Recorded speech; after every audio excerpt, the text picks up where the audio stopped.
The FBI just raided Pooh Shiesty's family home in Cordova, Tennessee, and this time, it ended in a high-stakes arrest that has sent the entire rap world into a state of absolute panic. But the real story isn't the raid. It's the chilling message Pooh Shiesty just sent to Gucci Mane from behind federal walls. A leaked prison call has surfaced where the Mane slime officially brands his former mentor a certified rat following that shocking police escort footage. Reports claim Shiesty didn't just express anger. He issued a direct, cold-blooded warning that has left the 1017 label in shambles and industry insiders claiming the empire is dead on arrival. Something massive is coming, a betrayal so deep it involves hidden wires and secret federal maps. You need to stay until the very end because the final revelation we've uncovered about who is actually testifying will change everything you thought you knew about this war. Trust me, you are not ready for this. To truly grasp the magnitude of this chilling message, you have to understand that the relationship between Gucci Mane and Pooh Shiesty wasn't just a business deal. It was a blood pact that redefined the modern era of trap music. In 2020, the streets were looking for a new leader, a voice that carried the raw, unfiltered pain of the South. When Gucci Mane, the pioneer of the 1017 empire, signed a young, hungry Latrell Williams Jr. from the south side of Memphis, it felt like the passing of a torch. Gucci didn't just give Pooh Shiesty a chain. He gave him a platform that turned a local Memphis legend into a global superstar in less than 12 months. For a while, the 1017 label was untouchable. They were the new dynasty. Shiesty was the main slime, the crown jewel of the roster, and Gucci was the elder statesman, the mentor who had survived the 2005 beefs and the prison bids to become a mogul. But as Shiesty's fame skyrocketed, so did the target on his back. The background of this conflict is rooted in a series of high-speed events that began in a Florida parking lot and ended in a federal courtroom. While the world was vibing to Back in Blood, the federal government was building a case that would eventually dismantle everything Gucci and Shiesty had built together. The tension began to fester the moment Shiesty was taken into custody. While he was sitting behind federal bars at USP Cannon, facing a future that looked increasingly dark, the trap god was living a life of absolute luxury. To the public, Gucci was the supportive mentor, posting free Pooh messages and celebrating Shiesty's releases. But behind the scenes, the energy was shifting. Our insider sources suggest that Shiesty's camp began to notice a terrifying pattern.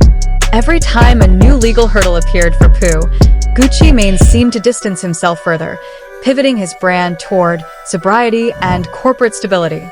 For a man fighting for his life in a 6x9 cell, that pivot felt like a calculated exit strategy. But the real background of this betrayal goes deeper than just a lack of support. It goes back to the code of the streets versus the rules of the industry. Gucci Mane has a history of scorched earth. We've seen him fall out with Waka Flocka Flame, Young Thug, and his entire 2013 roster. He has always been a survivor, a man who knows exactly when to cut ties to keep his own ship afloat. Shiesty, however, is a product of a different environment, one where loyalty isn't a suggestion, it's the only currency that matters. When Shiesty's father, Latrell Williams Sr., known in the streets as Mob Boss, was raided by the FBI in April 2026, the silence from the 1017 headquarters was deafening. This wasn't just a legal battle anymore. This was a psychological war. Shiesty began to realize that the man who championed him might have been the very person who provided the federal government with the context they needed to justify a RICO investigation. The Mane slime wasn't just losing his freedom. He was realizing that he might have been a pawn in a much larger game played by the man he once called his brother. The background of this story is a jagged timeline of secret meetings, redacted court documents, and a growing resentment that finally reached its boiling point. As the months turned into years, the homecoming the fans were promised began to look like a fantasy. The background noise of the internet, the blogs, the rumors, the leaked discovery files, all pointed to one terrifying conclusion. There is no room for two kings in the 1017 empire. One had to fall for the other to stay free. Shiesty spent his days analyzing the paperwork, looking for the leak, looking for the rat who knew too much about the Dallas studio incident. And when he finally found the name he was looking for, the message he sent wasn't just a response, it was a declaration of war. The stage was set. The history was written in blood and betrayal. What started as a mentorship in 2020 has evolved into the most dangerous rivalry in hip-hop history. This isn't a Twitter beef. This is a high-stakes federal chess match where the loser doesn't just lose his career, he loses his life to the system. And as we move into the specifics of the leaked call, remember this. In the world of 1017, the closest person to you is often the one holding the map to your downfall. The atmosphere in the hip-hop world shifted from curiosity to pure, unadulterated terror the moment an encrypted audio file titled 1017 BDC Memphis was uploaded to a private Discord server before being wiped by federal monitors. But the internet is forever, and the contents of that call have now been transcribed by our deep cover sources. This wasn't a standard prison check-in. This was Pooh Shiesty speaking from the darkest corner of his soul, and the target was squarely on Gucci Mane's back. The conflict reached its breaking point 3 nights ago. Shiesty's voice, raspy and distorted by the federal phone system, carried a weight that made the static feel heavy. He wasn't yelling. He was whispering with the cold, calculated precision of a man who has already seen the end of the world. He said, and let this sink in, "I see the ink on the paper, Big Cat. You didn't just give em the story. You gave em the map. You told me to keep it Shiesty, but you're the one playing hide and seek with the Bureau." The first major twist. What exactly is the map? For months, legal experts were baffled as to how federal agents knew the exact movements of the 9 defendants during the Dallas kidnapping. But our insider source, a former security consultant for 1017, has revealed a bombshell. The map refers to a proprietary GPS logging system installed in the luxury rental vehicles used by the label. This system was allegedly controlled via a master app on Gucci Mane's personal device. Shiesty is claiming that those GPS logs, which tracked every second of the group's travel from Memphis to Dallas, didn't just leak. They were voluntarily unsealed and handed over to the FBI as part of a secret agreement to keep Gucci Mane out of the RICO crosshairs. The emotional fallout from this revelation has been catastrophic. Imagine being Pooh Shiesty. You're sitting in a concrete cell, wearing a jumpsuit, thinking you're a soldier in a war of loyalty. Then, you sit down with your legal team, and they show you a digital breadcrumb trail that leads directly back to your mentor's phone. The betrayal isn't just professional, it's personal. It's the realization that the man who celebrated your first day out was the same man who allegedly provided the map for your last day in. The scene inside the 1017 headquarters in Atlanta is reportedly a literal war zone of lawyers and publicists. Sources say that when the news of the GPS handover hit the internal group chats, the silence was deafening. No one defended Gucci. No one posted a supportive IG story. Instead, the Mane slime supporters began a ritual of digital execution. Fake leaked DMs from Shiesty's inner circle show a screenshot of a 1017 contract with the word rat written across every page in red digital ink. But the conflict escalates even further. Shiesty's message contained a specific, chilling reference to the April 1st raid on his family home. He told his associate on the phone, "The feds didn't find the bag, they found the folder. The folder, he told me, was safe." He set the trap, and then he called the hunters. This suggests a second level of betrayal. It implies that Gucci Mane knew exactly what evidence was stored at the Cordova property and directed the FBI there to ensure that Shiesty could never make a deal of his own. If Shiesty is the ringleader, Gucci stays safe. It's the ultimate survival move. The first twist becomes a nightmare when you realize the folder Shiesty mentioned reportedly contained unreleased master recordings and, more importantly, a handwritten ledger of industry payoffs that could implicate dozens of major figures in the Atlanta scene. By pointing the feds to that house, Gucci Mane didn't just take out Shiesty. He allegedly held the entire Memphis movement hostage. The reaction on social media has been a bloodbath of opinions. Who was the heartbeat of 1017? If Gucci sold that heart to the feds, he's just a suit in a rapper's body now. One viral tweet read, The streets are vibrating with a sense of revenge pacing. Fans are no longer just asking for Shiesty's freedom.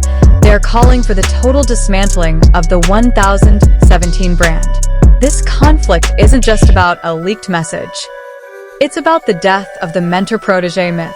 We are witnessing the raw, ugly reality of what happens when the trap god realizes that his protege's light is starting to outshine his own.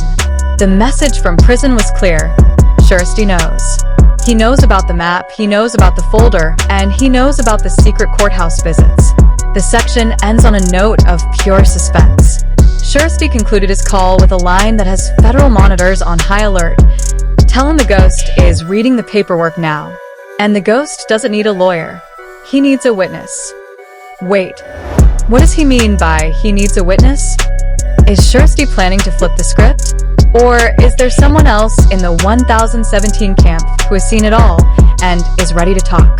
The tension is unbearable, and just when you think you've reached the peak of the drama, a second, even more shocking twist is about to drop that involves a surveillance camera and a blue expandable folder that was never supposed to be seen by the public. Just as the industry was reeling from the GPS betrayal, the situation escalated from a label dispute to a full-blown national scandal. A burner account on a decentralized video platform leaked a 15-second clip that has effectively set the internet on fire. This wasn't just another rumor. This was visual confirmation of the ultimate betrayal. The footage, timestamped just 4 days ago, shows a man unmistakably resembling Gucci Mane entering a side service entrance of the Richard B. Russell Federal Building in Atlanta. He wasn't wearing his usual flamboyant jewelry or designer gear. He was in a plain gray tracksuit, head down, flanked by two men in dark suits carrying federal credentials. The second shocking reveal, it wasn't just the fact that he was at a federal building, it was what he was carrying. Tucked under his arm was a thick, blue expandable folder. According to our legal insider, a clerk who works within the federal court system, that specific type of folder is used exclusively for proffer agreements and discovery material in high-level RICO investigations. The implication hit the streets like a lightning bolt. Gucci Mane wasn't there to fight for his artist. He was there to hand over the keys to the 1017 evidence locker. The escalation didn't stop at the footage. Within hours of the video going viral, a series of confidential informant (CI) logs were allegedly leaked onto a dark web forum. These logs reference a source, known only as Source 1017.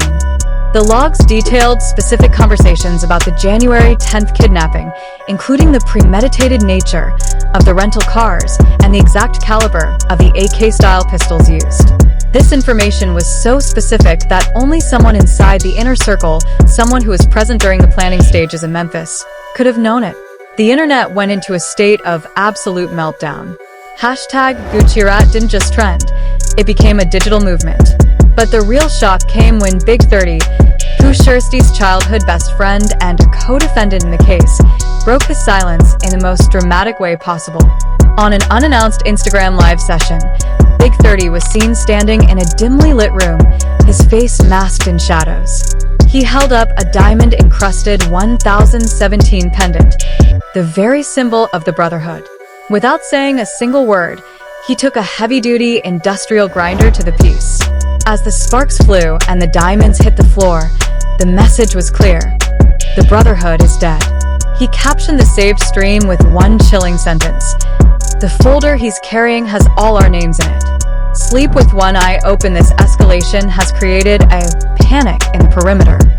Our sources in Atlanta report that high-profile producers and artists who have worked with 1017 over the last 3 years are frantically calling their lawyers. The blue folder is rumored to contain not just evidence against Shiesty, but a detailed ledger of off-the-books payments and street tax collections that could trigger a massive clean sweep by the DOJ. The FBI isn't just looking for a kidnapper anymore. They are looking to dismantle an entire culture, and they are allegedly using the trap god as their primary architect. But here is where the narrative takes a terrifying turn. While the world was focused on Gucci, a new piece of information surfaced regarding Shiesty's reaction from inside prison. After seeing the blue folder footage on a smuggled smartphone, Shiesty reportedly went into a catatonic state of rage. A leaked memo from a correctional officer at USP Cannon suggests that Shiesty's cell was stripped after he was heard screaming, "He didn't just sell me out. He sold the whole city. He's giving M the DNA of the South." The suspense is now at an all-time high because a new question has emerged. What is the price of that blue folder? Rumors are circulating that Gucci Mane has been granted global immunity in exchange for testifying as the star witness in the upcoming trial. If this is true, it would be the biggest flip in the history of organized crime within the music industry. But the cliffhanger that has everyone terrified is a leaked threat assessment from a private security firm. They claim that Shiesty's chilling message from prison wasn't just a warning, it was a signal. He allegedly mentioned a second folder, a black folder, that is currently hidden somewhere in Memphis. This second folder reportedly contains retaliatory evidence that Shiesty's father, Lantrell Williams Sr., collected as insurance against Gucci Mane years ago. The entire industry is now caught in a folder war. One folder is in the hands of the feds, the other is hidden in the streets. If the black folder surfaces, it won't just be Gucci Mane's career that ends, it will be a total collapse of the Atlanta power structure. The clock is ticking, the feds are moving, and the streets are waiting for the next leak. And you won't believe what happens when the contents of the black folder are finally teased. The blue folder footage didn't just go viral, it triggered a total eclipse of the 1017 brand. Within hours, the digital landscape transformed into a battlefield where the very definition of street credit was being rewritten. The public and industry reactions have been nothing short of explosive, creating a rift so deep that it's threatening to pull the entire Atlanta power structure into the abyss. On social media, the reaction was a tidal wave of betrayal. Hashtag 1017 is over and hashtag the blue folder dominated the global trends. But it wasn't just fans, it was the street historians and bloggers who fueled the fire. A viral TikTok from a prominent hip-hop commentator garnered over 2 million views in 6 hours, where he meticulously compared Gucci's current movements to the 2005 Pookie Lock incident. Gucci survived the streets by pulling a trigger, but he's trying to survive the feds by pulling a pen, the commentator claimed. The comment sections are a graveyard of rat emojis, and the sentiment is clear. The fans who once worshipped Gucci Mane as the trap god now see him as the federal architect. The industry blackout. The reaction from within the rap community has been even more devastating. This isn't just about unfollowing on Instagram, this is a total industry blackout. Lil Baby and 21 Savage reportedly left a high-level industry group chat titled The Foundation immediately after the source. 1017 logs were leaked. But the most shocking move came from Moneybagg Yo. The Memphis Titan didn't just delete his photos with Gucci, he released a 30-second snippet of a new track where he raps, "I'd rather sit in the cage with the lions than walk in the garden with a snake in a suit." The message was received loud and clear. Memphis has officially declared war on the new 1017. The division is stark. On one side, you have the Free Shiesty loyalists who are calling for a total boycott of any artist still associated with Gucci Mane. They are flooding the streets of Memphis with Source 1017 flyers, effectively turning the city into a no-fly zone for the Atlanta mogul. On the other side, a small, quiet contingent of industry realists argue that Gucci is simply a businessman protecting his empire from the reckless actions of a rookie. This has sparked vicious debates on platforms like Clubhouse and X, where fake insider accounts are leaking emergency meeting notes from major labels. One leaked memo allegedly from a top-tier distribution executive stated, "The 1017 brand is currently toxic. Any association with a blue folder will result in immediate marketing suspension." The pressure reached a boiling point when Waka Flocka Flame went on a cryptic Twitter spree. He didn't mention names, but he posted a series of laughing emojis followed by a picture of an old 2013 news headline about his own split from Gucci. The caption? "Time is the only thing that doesn't lie. Y'all called me crazy then. What y'all calling him now?" The "I told you so" energy from former 1017 artists is adding a layer of historical validation to the rat narrative that Gucci's PR team simply cannot contain. But the most chilling reaction came from the federal side. Rumors are circulating that the DOJ is extremely pleased with the public's reaction, as it's creating a prisoner's dilemma within the remaining 1,017 roster. Other artists, fearful of being the last ones without a deal, are reportedly starting to lawyer up in record numbers. The industry isn't just watching a fallout, they are watching a controlled demolition. The section ends with a statement from a supposed confidential legal source that has sent a shiver through the community. The blue folder was just the opening statement. The real evidence hasn't even been unsealed yet. When it is, half of Atlanta will be looking for a hiding spot. The suspense is suffocating. The public is divided, the industry is terrified, and everyone is waiting for the next message to drop from the shadows of USP canon. Just when the world believed Gucci Mane had played the ultimate winning hand with a blue folder, a final, devastating transmission leaked from the secure housing unit at USP Cannon. This wasn't a phone call. It was a digital dead man's switch activated by an anonymous source in the Memphis underground. The transmission contained a single image, a weather-beaten, black leather ledger sitting on top of a stack of handwritten documents. The final shocking revelation: the black folder isn't just a myth. It is a counterintelligence archive meticulously compiled by Pooh Shiesty's father, Lantrell Williams Sr., over a decade ago. It turns out Mob Boss didn't just raise a rapper, he raised a strategist. The folder allegedly contains recorded audio from 2013, the year of Gucci's most erratic public meltdown, where Gucci is heard discussing cooperation terms during a previous legal scrape that was mysteriously dismissed. The twist: Pooh Shiesty's chilling message wasn't a threat of physical violence, it was an extortion play. Shiesty was letting Gucci know that if the blue folder ever hits a courtroom, the black folder hits the internet. Shiesty's final words on the leaked audio were a cold, calculated riddle. You think you're the architect? I'm the one who owns the land you built on. The black folder has the receipts for every brick in your house. If I go down for life, I'm taking the god of trap back to the dirt with me.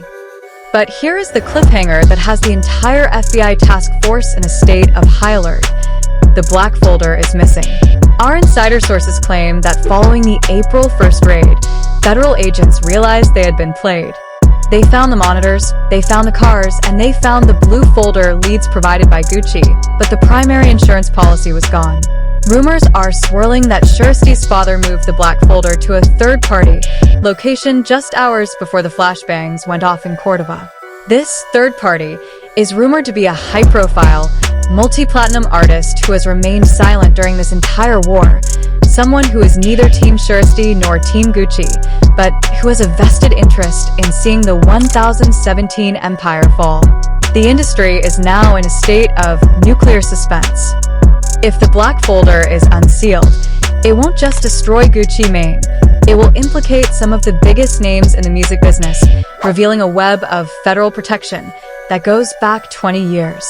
The story ends not with a resolution, but with a terrifying promise of total annihilation. Pooh Shiesty's lawyers have just filed for an emergency stay on his sentencing, citing newly discovered evidence of witness tampering. Is the black folder about to enter the courtroom? Or is it about to leak to the public? As the screen fades to black, one message remains on the screen, allegedly sent from Shiesty's private cell. The timer has started. 48 hours until the trap god becomes a memory. The war isn't over. The fallout is just beginning. Every artist, every executive, and every fan is now staring at their phone, waiting for the first page of the black folder to drop. And when it does, the rap world will never be the same again. This is a high-voltage situation that is changing by the second.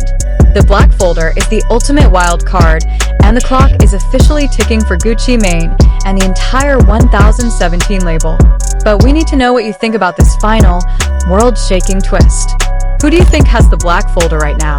Is it a rival rapper from Memphis, or someone even more powerful in the industry?